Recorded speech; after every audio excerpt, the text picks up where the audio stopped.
Labdien! Esiet sveicināti Latvijā vienīgā koģenerācijas iekārta ražotnē Liepājā, UPB Enerģija. Es esmu UPB Enerģija valdes priekšsēdētājs. Nāciet, parādīšu par ražotni.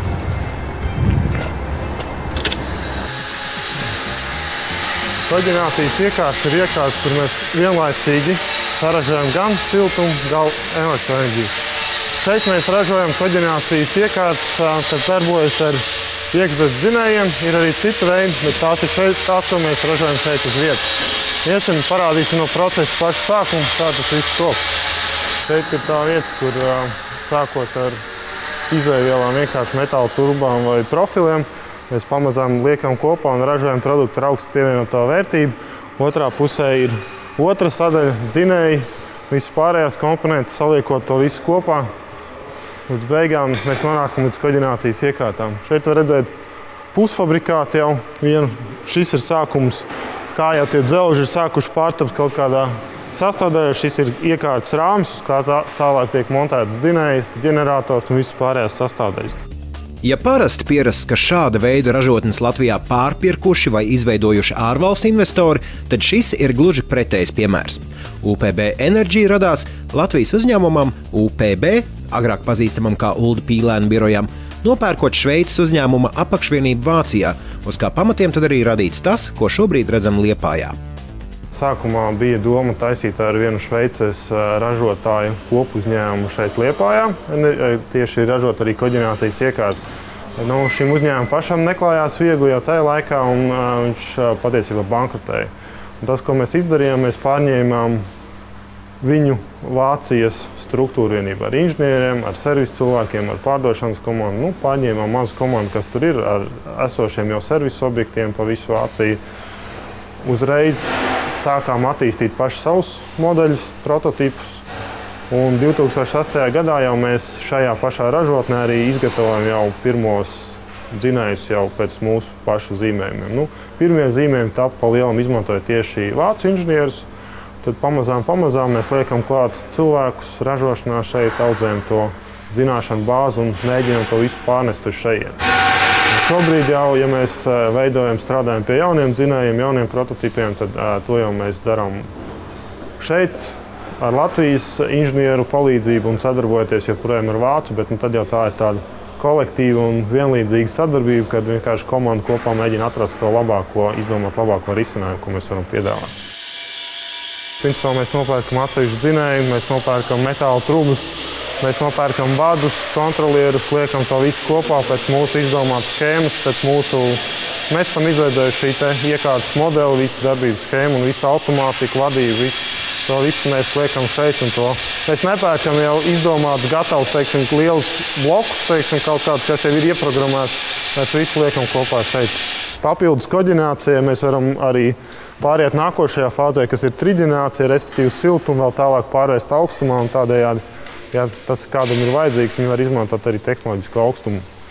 Šīs visas stācijas, kas šeit šobrīd ir redzamas, tās tiek ražotas priekš vācu klientiem, kas šobrīd ir arī mūsu lielākie noņēmēji. Šeit var redzēt gala produktu jau, kurš atrodas mūsu testa zonā. Mēs šeit vienlaicīgi varam pieslēgt divas stacijas, notestēt, jo katra stacija pirms atstāja rūpnīcu tiek vairākas diennaktis darbināts šeit, pārbaudīt dažādos režīmos, ka tās prasības, ko mēs no klienta esam saņēmuši, ka viņas ir izpildāmas un iekārta atbilst visām kvalitātes prasībām.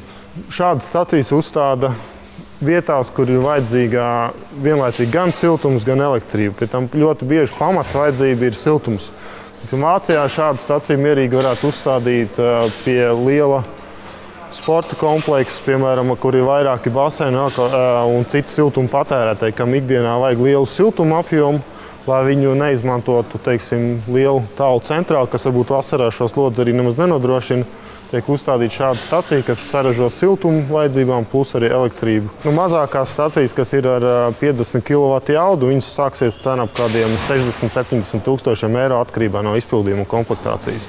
Lielās, attiecīgi, 250 kW varētu būt jau kādi 200 000 eiro apmēram. 2006. gadā sākuši ar gāzes koģenerācijas stacijām, UPB Enerģija strauji audzējuši savu piedāvājumu. Jau spējot izmantot arī visdažādākā veida biogāzes, sintētisko gāzi, naftas gāzi, šajā procesā apliecinot savu konkurētspēju. Ir Vācijā tādas pašas uzņēmumi līdzīgi, kas mūsu konkurenti, kas arī mēģina iet šajos virzienās, un mēs varam paskatīties un novērtēt to, ko mēs esam izdarījuši, ko viņi ir izdarījuši. Un ir, kur mēs varam no viņiem pamācīties, un ir, kur mēs varam konstatēt, mēs šo īstenībā esam atrasinājuši daudz labāk kā viņi.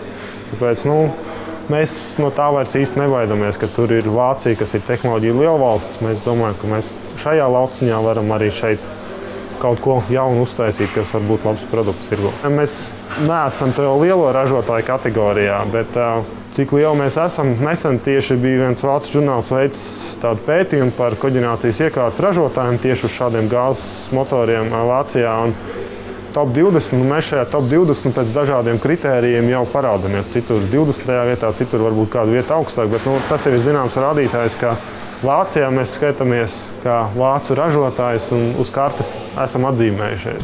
Ko mācīties no UPB Energy pieredzes, attīstot sarežģītus projektus un iekarojot ārvalstu tirgus? Lai to noskaidrotu, kopā aicinājām ekonomikas ekspertu Jāni Gaibišeli, bijušo enerģētikas ministru Juri Ozoliņu un arī uzņēmumu vadītāju Daini Bērziņu. Bez liekuļošanas jāsaka, tā niša, ko UPB ir atradusi, ir ļoti cerīga. Vispirms jau jāsaprot, ko cilvēkiem piedāvā, un jāspēj izskaidrot, kāpēc viņiem to vispār vajag. Ja mēs izstāstīsim, mēs pārdodam dzelzs gabalu, no kur nāk ārā siltums un elektrība. Viss ļoti skaisti, bet ko tas man reāli nozīmē, tāds klienta jautājums būs. Pēc būtības viņš jau nepērk koģenerācijas staciju. Viņš pērk siltumu, viņš pērk elektrību, viņš pērk, zinām, kaut kādu ekonomisku ieguvumu, kaut ko sev nākotnē. Un es domāju, tas gan UPB, gan citu uzņēmumu, skatījumā, ja viņi vēlās attīstīt, tad saprast, ko tad viņš pēc būtības, kas ir tas, kas klientam ir vajadzīgs. Šajā gadījumā uzņēmums trāpīs desmitniekā, norāda Juris Ozoliņš, jo enerģētikas jautājums kļūst arvien aktuālāks un gudri risinājumi aizvien pieprasītāki. Koģenerācijas stacijas ir tieši šāds – gudrs risinājums. Pašreiz tā ir pilnīgi, viss tā modernā tehnoloģija, lai iegūtu pārstrādāt cieto vai gāzveidu kurināmo. Ja mēs skatāmies, zināmā nākotnes periodā, es domāju, ka tā niša būs. Tā virzība uz to, lai enerģētikas ražošana būtu efektīvāka, viņi noteikti saglabāsies. UPB Energy lielākā veiksme bijusi Vācijas speciālistu zināšanu un pieredzes iegāde, ļaujot to pārnest uz Latviju. Tas jau ļauj pašiem radīt tādus produktus, kādus bez šīs zināšanu bāzes nebūtu iedomājams īstenot. Iet šādā lauciņā pilnīgi no nulles, mēģinot izaudzināt cilvēkus šeit pat Latvijā bez šīs ārzemju kompetences, bez Vācijas pieredzes. Mums tas prasītu vismaz lielu daļu no tā laika, ko jau pati Vācija šajā segmentā ir nogājusi. Tad tas mums prasītu varbūt 10, 20 gadus, kamēr tiekam līdz tam līmenim. Bet tā mēs salīdzinoši īsā laika sprīdī varam pārņemt šo pieredzi, kas ir tur, uzsūkt viņu un tad jau sākt pilnveidot, ejot kopā ar viņiem tālāk. Ir bijusi vīzija, ir bijusi saskare ar modernu tehnoloģiju un acīm redzot ar modernām biznesa metodēm, kuras ir izmantotas. Un šeit notiek divu veidu pārneses, gan tehnoloģiskā pārnese uz Latvijas apstākļiem vai arī uz citām valstīm, kur darbojās UPB, un tieši tās inovācijas. Katrā ziņā, lai arī neesam liela valsts ar bagātīgiem dabas dotiem resursiem, Latvijai nevajag bīties doties eksporta tirgu virzienā, jo galvenā bagātība mīt mūsos pašos, pārliecināt šie vīri. Galvenais jau, kas jāizmanto, ir tās pelēkās šūniņas, kā saka. Bez šī resursa izmantošanas viss pārējais, vai ir izēvielas vai nav, tas jau pat nav būtiski. Citi resursi, ja mēs nemācēsim to izmantot primāri, tad viss pārējais nekas nesanāks. Ja pastāv Latviju, tad es domāju, ka lielā mērā Latvijas uzņēmumi ir daudz fleksiblāki nekā, kaut kāda liela Eiropas vai liela pasaules koncerna. Un tas tiek novērtēts. Pat Latvijas kontekstā šīs priekšrocības, kas ir mums kā mazai valstī, kad mums ir ikdienā tā saskaras starp dažādām kultūrām, austrumu, rietumu, tās ir lietas, ko mēs ļoti labi varam izmantot. Tiem pašiem rietumniekiem varbūt iet uz austrumu pusi strādāt ir ievērojami grūtāk nekā mums. Mēs viņiem esam arī rietumnieki, un otrā pusē mēs esam nedaudz jau austrumnieki. Un tās ir lietas, ko mēs varam izmantot un kas ir jāizmanto. Bet jau atgriežamies Latvijas rietumu krastā, Liepājā. Šurp labus speciālistus UPB grupas uzņēmumu vilina jau gadiem ilgi. Jaunākais burkāns uzņēmumu rokā – māja, kurā izmitināt jaunos speciālistus. Mums vienkārši ir jāpiedāvā šie dzīves apstākļi konkurētspējīgi, jo mūsdienās, ja mēs skatāmies tā no cilvēku viedokļa, no transporta iespēju viedokļa, tad vai mēs atrodamies, ja mēs, teiksim, dzīvojam Daugavpilī un pārceļos uz Liepāju vai pārceļos uz Berlīni un, teiksim, reizi nedēļā braukāju prom atpakaļ, tad tas laiks ceļā īstenībā jau paliek ļoti vienāds, viens un tas pats pāris stundas katrā virzienā. Ja cilvēks ir gatavs pārcelties, tad mums ir jābūt spējīgiem un gribošiem viņu motivēt pārcelties tieši uz Liepāju, nevis kādu citu vietu. Un šādu māju mums tāpēc jau ir otrais projekts. Viena jau mums ir jau vairākus gadus, viss pilni apdzīvot, un šī ir pat saremontēta, nodota eksploatācijā un sāk pirmie iemetnieki jau parādīties. Viens ir sadzīves apstākļi un tādas lietas vai atalgojums, bet pašam personīgi ļoti būtiski, lai darbs ir interesants. Ja tas tā nav, tad tur ilgtermiņā nekas nesanāks. Interesanti ir, jo visu laiku mēs meklējam jaunas lietas, un ja viena lieta ir izdarīta vai kaut kāds progress ir panākts, uzreiz mums ir nākošais izaicinājums. Vienalga, vai tas ir jaunu produktu ieviešana, par ko mēs runājam iepriekš, vai jauni tirgi, visu laiku tie uzdevumi nāk klāt un mainās, un tā vide ir ļoti dinamiska. Un arī piesaista tas, ka mēs esam vietējais uzņēmums, bet mēs ejam paši uz ārpusi. Atšķirībā no tā klasiskā modeļa, kad ir ārzemju investori šeit, mēs ejam uz ārpusi. Tas arī var būt tāds savu veidu patriotisms par to, ko mēs darām ārpusē.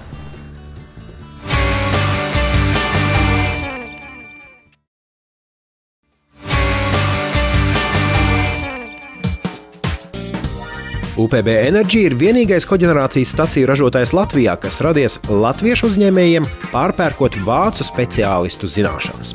Viena no pirmajām vietām Latvijā, kur tika uzstādīta pašu radītā stacija, ir šepat Liepājā pie dzelzbetona salikumo konstrukciju rūpnīcas, kas nodrošina tai tehnoloģisko siltumu. Šī rūpnīca mums ir interesants izmēģinājuma poligons pašu stacijām, jo tie darbības apstākļi ir diezgan skarbi. Ir putekļaina vide, un viņai visu laiku jādarbojas, lai nodrošinātu to procesu. Viņa ir svarīga, un mēs esam tepatās tuvu saviem speciālistiem un varam viņu visu laiku uzmanīt un analizēt darbības rezultātus. Varbūt tas tā lepni skanēs, bet mums nav bijuši nopietnas problēmas arī visu šo darbības laiku. Šī ir stacija, ar ko mēs sākām šāda veida iekārtām ražošanu, un šobrīd mēs esam pārgājuši jau pāris līmeņus augstāk uz lielajiem projektiem biomasas koģenerācijas stacijām, ko arī parādīsim, kā tas izskatās dzīvē šeit pat Liepājā. Braucam!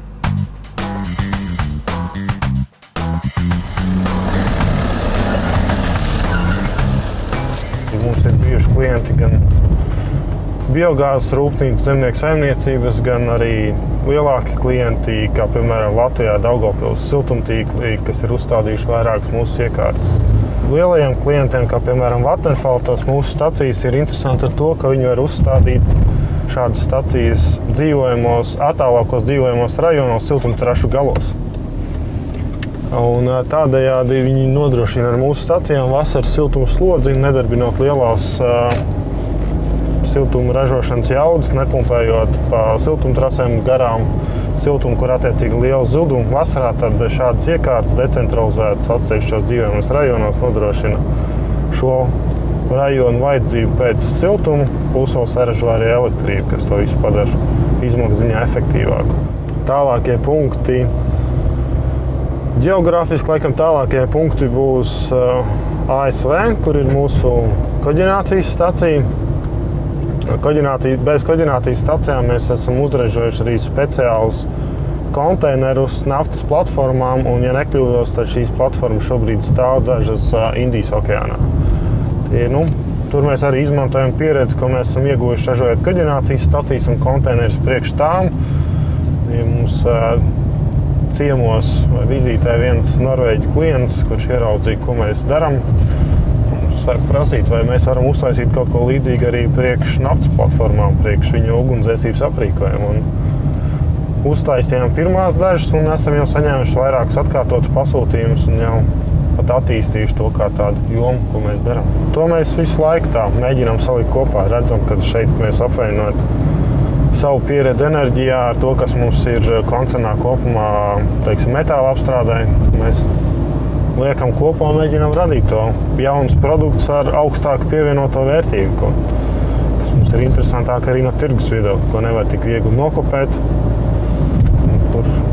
arī tā tirgus potenciāls, peļņas iespējas ir tomēr lielākas. Tas nav standarta sēriju veida ražošana, ko vienkārši var sākt uzstāt labāku iekārtu un tikai kopēt. Tomēr līdz šim lielākais UPB Energy īstenotais projekts meklējams nevis aiz Skreideviņām jūrām, bet gan tepat Liepājā. Patreiz mēs esam atbraukuši uz Liepājas enerģijas biomasas koģenerācijas staciju, un blakus viņai ir biomasas katlu mājas būve, kas patreiz ir būvniecības procesā. Staciju mēs pabeidzām būvēt pagājušā gada oktobrī. Viņa nodot eksploatācijā un funkcionē jau tūlīt būs gads. Viņi var ražot tagad Liepājas pilsētā siltumu, izmantojot vietējo resursu šķeldu. Tāpat arī elektroenerģija tiek ražot, izmantojot vietējo resursu šķeldu, un iedzīvotājiem arī jāmaksā ir mazāk par siltumu. Liepāja bija augstāko cenu galā, bet patreiz šādu projektu realizācijas rezultātā viņi pavirzījusies uz vidus daļu. Šķelda tiek saražots siltums, kurš tiek padots tālāk termoainas veidā uz siltumaini, un tiek saražots tvaiks, kurš griež turbīnu. Ar tvaika palīdzību tiek ražota elektroenerģija, bet, lai saražotu tvaiku, mums ir nepieciešams siltums. Tā ir koģenerācija, jā. Lai arī šeit izmantotas austriešu un itāļu ražotas iekārtas, UPB Energy arī šajā gadījumā atraduši iespēju no gūtās pieredzes paplašināt savu darbības lauciņu. Ir jaunas ambīcijas un izaicinājumi, jo mēs ar šiem savu ārzemju partneriem turpinām veidot sadarbību arī citos projektos Austrijā. Mēs ar saviem holdinga uzņēmumiem varam daudz ko ražot priekš viņu projektiem, viņu iekārtām un palīdzēt viņam ātrāk realizēt savus projektus. Biokoģenerācijas stacijas izveides ilgums bija tikai 11 mēneši, ieskaitot projektēšanu, iekārtu ražošanu, būvniecību un visu pārējo. Šis ir kaut kas jauns, bet kā mūsu ārzemju partneri ir teikuši, ka tādu projektu izbūvēt tādā termiņā, tas arī viņiem būtu bijis liels izaicinājums ar visu viņu pieredzi. Tā kā priekš mums tas bija vēl lielāks izaicinājums, bez tādas konkrētas šādas pieredzes. Kas tāds, acīm redzam, nebūtu bijis iespējams, ja UPB Energy būtu viens pats atsevišķs uzņēmums, nevis daļa no daudz lielākā UPB holdinga. Šī projekta realizācijā ir iesaistīti gandrīz visi holdinga uzņēmumi. Sākot ar projektēšanas biroju, kur piedalās projektēšanas inženieri, projektē ēku, tehnoloģisko iekārtu izvietojumu, sasaisti, dzelzbetona rūpnīca, jo tiek izmantots dzelzbetons, transporta betons, metāla konstrukcijas, logi. Tas ir absolūti visa holdinga uzņēmumu kopdarbības rezultāts. Tas arī mums palīdz ievērot termiņus, jo mēs, darbojoties komandā, varam to visu izdarīt. Holdinga pirmsākumu meklējam turpat vai pirms 23 gadiem Liepājā, kad vietējais arhitekts Uldis Pīlēns atvēra savu arhitektu biroju.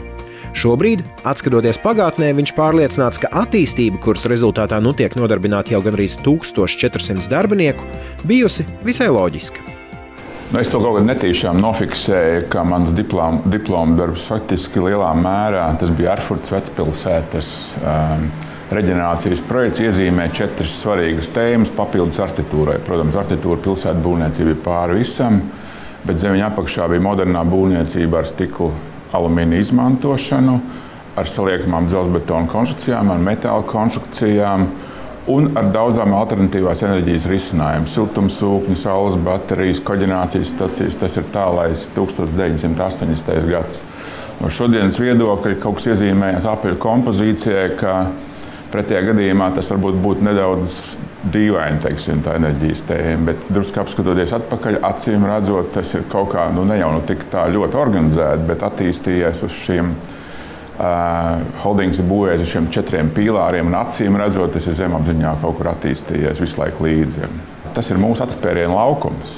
Mēs esam pēc būtības holdingā, tagad mums ir šobrīd 23 gadi tūlīt būs, ja. Mēs esam sagatavojuši laukumu ļoti jaunai, interesantai tehnoloģiskai attīstībai. Mēs esam radījuši tos LEGO klucīšus, ar ko var likt kopā augstāku pievienoto vērtību, augstāku intelektuālu tehnisko potenciālu. Un, ja mēs redzam apkārt arī cilvēkus, kas pie mums darbojas, tie visi ir jauni cilvēki. Tas ir milzu potenciāls. Nākamam augstākam izrāvienam, sarežģītākam izrāvienam, būvniecības tehnoloģisko komponentu salikšanai kopā. No šodienas redzes viedokļa, skatoties atpakaļ gaitā, kā mēs esam veidojuši holdingu, taiskaitā īpaši šo enerģētikas tēmu, jo var jau teikt, ka mēs it kā esam nosacīti sakot Mēs neesam ne elektriķi, neteiksim tam līdzīgi, bet es domāju, ka metodu domāšanā, inovācija kā metode, kā pieeja ir tā, kas faktiski ļauj ieiet daudz dziļākās tēmās, daudz profesionālākās tēmās iekšā, jo tur ir cilvēki, tur ir zināšanu kopums. Automātiski tā mazas nācijas organizēties spēja paņemt no šīs milzīgās pasaules zināšanas kopuma to labāko. Nu, mēs ar šo UPB enerģiju gājām šo ceļu. Mēs vienkārši apvienojām ar to mūsu menedžmentu, ar to mūsu struktūrālo domāšanu šīs kompetences, kas tepat ir durvju priekšā, Eiropā, ar to es domāju, Amerikā, tehnoloģiskās zināšanās, alternatīvās enerģijas filozofijās. Ja? Katrā ziņā šeit, acīm redzam, netiek slimots ar mazvērtības kompleksiem. Ko mēs? Mums taču tik grūta vēsture bijusi, un vai tad kāds mūs vispār gribēs tur plašajā pasaulē? Te šādas runas nedzirdēsiet.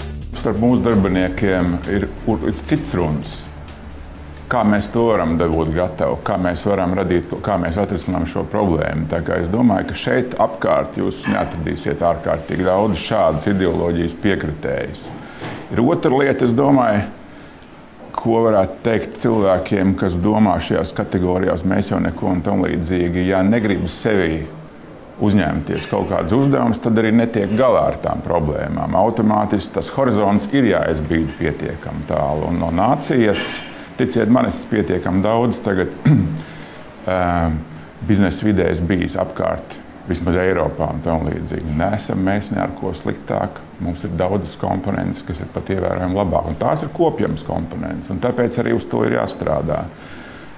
Pastāvēs, kas pārmainīsies, ja mēs dzīvojām līdz kategorijās, kad visu laiku turot vienā smadzeņu puslodē, ka mēs esam bijuši 700 gadu apspiesti, un paskatīsimies pasaulē, kurš tad nav bijis apspiests tādā vai citādā formā, vai sociālās plaknēs, vai reliģijas ziņā, vai nāciju ziņā, tad ar to domu nevar veidot rītdienu. Rītdiena jāveido ar domu, kā mēs šo pasaules vai nāciju varam piemērot vislabākā iespējamā formātā. Nevis kā mēs ar to savu pagātnes smagumu un astu faktiski ievelsimies iekšā šajā nākotnē. Es esmu par aktīvu pozīciju. Es esmu par to, kad maināmies līdzi, meklējam nācijā labāko ierastāko formu, paturot prātā pamatvērtības. Tās maz nav tik daudz. Kā viena no svarīgākajām, Uldis min piederību savai valstī. Es domāju, ja cilvēkam noņem jaunam, vidēji vecākam cilvēkam šo piederības komponentu nost, kāpēc viņš attīstās, tad tie individuālie panākumi, kas katram var būt vienam sportam, otram biznesā, trešam kultūrā un tam līdzīgi, viņi nav ne uz pusi vērti, ja nav šī komponenta, kur tu liec šo savu pievienoto vērtību, ja viņi vienkārši pazūd visumā. Un tāpēc šī piederība valstī, piederība kādai nācijas kultūrai ir ārkārtīgi svarīga, man aizpatnē visās sadaļās, tā izskaitā biznesā. Un nu pārceļamies uz 2030. gadu. Kādu gan sevi pēc 17 gadiem redz UPB Enerģija? Domāju, ka tas fokus joprojām būtu meklēt visu laiku jaunās lietas, sekot līdzi jaunajām tehnoloģiju attīstībām un būt priekšējā plānā šādā ziņā. Un es ceru, ka 2030. gadā, ja mēs šobrīd esam varbūt negluži pašā priekšā, tajā brīdī mēs varētu būt jau pašā priekšā šo jaunu tehnoloģiju attīstībā, pat teikt, radīšanā. Ja mēs paskatāmies UPB kopējā koncernu vēsturi, tad tas ir sācies pirms 22 gadiem ar vienu arhitektu biroju, un pamazām tas ir izaudzis līdz plasmas logu ražotnei, metāla konstrukciju ražotni, dzelzbetons, enerģija, tagad arī jaunā mašīnbūves rūpnīca. Mums šīs te zināšanas un pieredze to visu likt kopā un attīstīt jaunas lietas ir. Un, ja mums ir tā vēsturiskā bāze, mēs redzam, ko mēs 20 gados no nulles esam izdarījuši, tad skatoties uz priekšu, es domāju, mums ir pietiekams pamats apgalvot, ka mums ir iespējas vismaz sasniegt daudz vairāk uz priekšu. Tā bāze, kas ir šobrīd, jau ir ievērojami lielāka par to, kas bija pirms 20 gadiem. Tā ir vienkārši mūsu filozofija. Mēs vienu lietu esam ieviesuši, mēs uzreiz skatāmies pēc nākošās. Vai tas ir sīks uzlabojums, vai tas ir liels jauns produkts vai jauna rūpnīca, tas pat nav tik svarīgi, bet mēs esam vienu lietu sasnieguši, saprotam, kas ir darāms nākošais un ejam uz priekšu. Un tā attīstība nepārtraukti ir svarīga, ja tiklīdz tu apstājies, tad attiecībā pret pārējo vidi tu krīt atpakaļ. Un, lai neizkrist no aprits, ir visu laiku jāiet uz priekšu, nepārtraukti. Būt intelektuālā kustībā. Tas ir viena no pamattēzēm, ko mēs piekopjam. Būt intelektuālā kustībā nozīmē samērot savu attīstības tempu ar vien straujāku pasaules attīstību tempu. Un tāpēc mums jāstāsta šodien ir nevis, ko mēs varam darīt rīt, bet kāds ir scenārijs pasaulē pairīt un aizpairīt. Kā tādā veidā saulēcīgi jau virzīties virzienā, kur virzīsies pasauli. Ja tā ir prasība man pašam priekš sevis, pārējiem menedžmentam, jauniem cilvēkiem, uzņēmumam būt visu laiku kustībā, attīstībā. Redzēt rītdienas tēmas kā iespēju, saulēcīgi. Protams, Latvija var. Kāpēc lai Latvija nevarētu? Jautājums ir par citu, par spēles nosacījumiem, kā Latvija var vēl vairāk. Tas ir tas jautājums, ko mums šodien jāuzdod. To, ka Latvija var, tās nav šaubas vairs.